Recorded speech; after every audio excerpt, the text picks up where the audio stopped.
ఆ చిత్రము నిడివి చిన్నదైనా సరే ఒక సస్పెన్స్, ఒక ఇంట్రెస్ట్ అయితే క్రియేట్ చేసినట్లు అనిపిస్తోంది. అది కాకుండా ఇప్పుడు present trend horror pictures trend నడుస్తోంది కాబట్టి దానికి తదనుగుణంగా ఈ సినిమాని నిర్మించి తదనుగుణంగా ట్రైలర్ కూడా చక్కగా చేసినట్లు అనిపించింది. సో ఎక్స్పీరియన్స్ నిర్మాత ప్లస్ తారకరత్న మంచి నటులు. సో ఈ చిత్రం ద్వారా వీరందరి ప్రయత్నం విజయవంతం కావాలని I wish them all the best. Thank you. ఎవరు తారకరత్న, ఎవరు రఘు కారు మంచి, అసలు ఎవరు అనేది ఈ సినిమా రిలీజ్ అయినాక రెండు రాష్ట్రాల తెలుగు ప్రజలందరికీ కూడా వీళ్ళంతా ఎవరు అని తెలుస్తుంది. మెప్పిస్తాం. మీరందరూ పెట్టుకున్న నమ్మకాన్ని, అలాగే ప్రొడ్యూసర్, డైరెక్టర్, ఆర్టిస్టులుగా మా మీద పెట్టుకున్న నమ్మకాన్ని కూడా మేము ఎవరూ కాదు మేము అని చెప్పి నిరూపించుకుంటాం. తప్పకుండా ఈ సినిమా అందరి మన్ననలు పొందుతుంది. అలాగే మా ప్రేమతో పిలుచుకునే చిచ్చా తారకరత్న మరింత ఉన్నత స్థితికి చేరుకుంటాడని ఈ చిత్రంతో మనస్ఫూర్తిగా కోరుకుంటూ, నాకు ఫస్ట్ సినిమా ఇచ్చిన డైరెక్టర్ గారు, ప్రొడ్యూసర్ గారు నాకు మంచి ఛాన్స్ ఇచ్చారు. చాలా బాగా వచ్చింది మూవీ అంతాను. ఎవరు ఏంటని మీకే ముందుగా సినిమా రిలీజ్ అయ్యాక తెలుస్తుంది.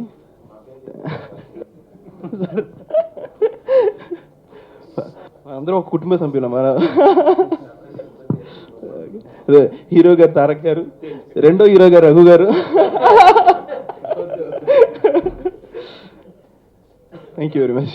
గారి దగ్గర కెమెరా అసిస్టెంట్గా ఆయన పనిచేస్తూ, మైదర్ గారు భీమనేని శ్రీనివాసరావు శుభమస్తు, శుభాకాంక్షలు, సుస్వాగతం, మైదర్ చేసిన అన్ని సినిమాలు సూపర్ హిట్లే. ఆయన అసిస్టెంట్గా రమణ సాల్వా, దీంట్లో అద్భుతంగా కెమెరా వర్క్ చాలా అత్యద్భుతంగా ఉంటుంది. అలాగే డైరెక్టర్ కూడా ఈ సినిమాకి ఆయన చాలా అద్భుతంగా చేశారు. అటు కెమెరాతో సైడ్గా కానీ ఇటు డైరెక్షన్ సైడ్ కానీ చాలా బాగుంది. అలాగే ఈ సినిమాలో హీరో క్యారెక్టర్ కానీ రఘు కరమంచి క్యారెక్టర్ కానీ ఇవన్నీ మీ ఎలక్ట్రానిక్ మీడియాలో పనిచేసే క్యారెక్టర్లుగా వాళ్ళవి ఉంటాయి. అంటే మీ కుటుంబం కూడా దీంట్లో మిక్స్ అయ్యి ఉంది, ఎలక్ట్రానిక్ మీడియా కూడా దీంట్లో మిక్స్ అయ్యి ఉంది. సో డెఫినెట్గా ఎలక్ట్రానిక్ మీడియా కుటుంబంలో వీళ్ళు మిక్స్ అయ్యారు కాబట్టి మీరు ఎక్కువ ప్రమోషన్ చేసి దీనికి ఎక్కువ అద్భుతమైన ప్రమోట్ చేస్తారని మనస్ఫూర్తి కోరుకుంటున్నాను. ఇది మిస్టరీ డ్రామా రెండు ఉన్న మూవీ అండ్ ఇట్ కంటెంట్స్ ఈ ట్రెండ్కి తగ్గట్టు హారర్ ఎలిమెంట్స్ కూడా దీంట్లో యాడ్ అయి ఉన్నాయి. ఫస్ట్ ఆఫ్ ఆల్ దీంట్లో ఏంటి అని అంటే మనం తారక్ గారిని కొత్త రూపంలో చూడబోతున్నాం. ఆయన జర్నలిస్ట్ రోల్ ప్లే చేశారు దీంట్లో. ఆయన ఇంకోటి ఏంటంటే దీంట్లో యూజ్ చేసిన ఇంకొక element multiple narrative technique. So దీనివల్ల ఒక ఉత్కంఠ ఉంటుంది, ఏమవుతుంది. So you will feel that I can confidently say it will work out. ఇంకా సాంగ్స్ కూడా songs for the sake of songs లాగా కాకుండా యోగి కానీ మన సిరివెన్నెల గారు కానీ క్యారెక్టర్కి ఇంటర్నల్గా వాళ్ళలో జరిగే సంఘర్షణే సాంగ్స్ లాగా దీంట్లో కన్వర్ట్ అయినాయి. So there are so many highlights, you will love it. Thank you. కుటుంబానికి మాకెంతో సన్నిహితులైన మా ముప్పానకం చౌదరి గారు నిర్మించిన ఈ చిత్రం. జనరల్గా అందరూ డిఫరెంట్ సబ్జెక్ట్ అని మనం అంటూ ఉంటాం. సో ఆ వర్డ్ అనేది నేను మాట్లాడను. I would say this subjects is extraordinary subject అండి. ఎందుకంటే ప్రతి ఒక్క క్యారెక్టర్, ఇప్పుడు ఒక హీరో క్యారెక్టర్ అని కాకుండా, హీరోయిన్ క్యారెక్టర్ అని కాకుండా, రఘు చిచ్చా క్యారెక్టర్ అని కాకుండా, అంటే ఇట్స్ ఎవరు గొప్ప కాదు, ఎవరు తక్కువ కాదు. దీనిలో హీరో లేరు, హీరోయిన్ లేరు, హీరో ఫ్రెండ్ లేరు. Every character is been justified. And first of all నాకు ఈ అవకాశం ఇచ్చిన మానకం చౌదరి గారికి, అలాగే one of my favourite directors Ramana Salva garu నేను రుణపడి ఉంటానండి. Because I never seen a director like him. One of my favourites అని ఎందుకు చెప్తున్నానంటే, పొద్దున్నే 6 లొకేషన్కి వచ్చి అందరికంటే ముందు లొకేషన్ దగ్గర ఉండి అన్నీ చూసుకుని, ఒక డైరెక్టర్గా, ఒక సినిమాటోగ్రాఫర్గా రెండూ చూసుకుంటూ ఎంత కష్టమో మనందరికీ తెలుసు. కానీ సినిమా బాగా రావాలి, అద్భుతంగా రావాలని చెప్పి అందరూ కలిసి చేసిన సబ్జెక్ట్ ఇది. అండ్ మాకు ధైర్యం చెప్పి మాకు బ్యాక్ బోన్గా నిలిచిన పర్సన్ ఎవరంటే మా రమణ సాల్వా గారు. అండ్ అలాగే సిరివెన్నెల సీతారామ శాస్త్రి గారు అబ్బాయి యోగేశ్వర్ శర్మ గారితో పనిచేయటం, ప్రతి ఒక్క ట్యూన్ అద్భుతంగా వచ్చింది. రికార్డింగ్ దగ్గర నుంచి ప్రతి ట్యూన్ అద్భుతంగా వచ్చింది.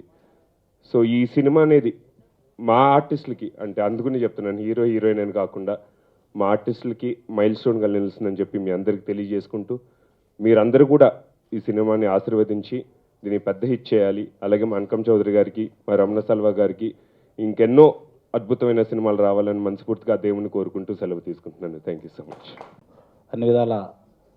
అన్ని విధాల సహాయం చేసిన మా బాబాయ్ ఎంకి సోదర్ గారికి, మరి చిత్ర కథానాయకులు తారకరత్న గారు, మరి నా ఆత్మీయుడు కుటుంబ సభ్యుడు రఘు, దర్శకులు సంగీత దర్శకులకి, మా తమ్ముడు అశోక్ వర్ధన్, అలా ఎలా సక్సెస్ఫుల్ నిర్మాత, మరి డిజైన్ చేసిన నారాయణ గారు, అలాగే ట్రైలర్ చేసిన అనిల్ గారికి, వీళ్ళందరికీ కృతజ్ఞతలు. అలాగే ప్రేక్షకులకు, పరిశ్రమకి సారథులు వారధులైన మీ అందరికి కూడా నమస్కారాలు తెలియజేసుకుంటా ఉన్నాను. పెద్దలందరూ మాట్లాడారు. అలాగే సినిమా సెన్సార్ కార్యక్రమాలు కూడా పూర్తి చేసుకొని విడుదలకు సిద్ధమవుతూ ప్రచార కార్యక్రమంలో భాగంగా ఈరోజు మీ ముందుకు రావడం జరిగింది. ఈ సినిమా గురించి 2 విషయాలు మాట్లాడుతాను. మొట్టమొదటి కథానాయకులు తారకరత్న గారు, అలాగే దర్శకులు రమణ సాల్వా గారు. ఇందాక తారకరత్న గారు చెప్పారు 6 గంటలకే లొకేషన్కి వచ్చేవాళ్ళు దర్శకులని. ఈయన 6 గంటలకు వస్తే ఈయన 5:50కి ఆడి ఉండేవాడు. వీళ్ళిద్దరు కలిసి డోర్లు ఓపెన్ చేసుకున్న సందర్భాలు ఉండేవి. నేను ఎప్పుడు షూటింగ్కి ముందు వెళ్ళలేదు, చివరాలు నేను లేను, మధ్యలో ఎప్పుడో కనపడి వస్తూ ఉండేవాడిని. నాకు సంబంధించింది కాదు అసలు ఈ సినిమా. వాళ్ళిద్దరికి ఓపెన్ చేస్తే చౌదరి గారు నేను ఆల్రెడీ ఉండేవాడిని అక్కడ. వచ్చారు ఈ చిత్రం ఇది అంటే అతిశయోక్తిగా చెప్పట్లేదండి, జరిగిన వాస్తవాలు చెబుతా ఉన్నాం. ఎన్నో సంవత్సరాల నుంచి ఈ పరిశ్రమతో నాకు అనుభవం ఉంది. పద్మాలయ సంస్థ నుంచి వచ్చాను నేను.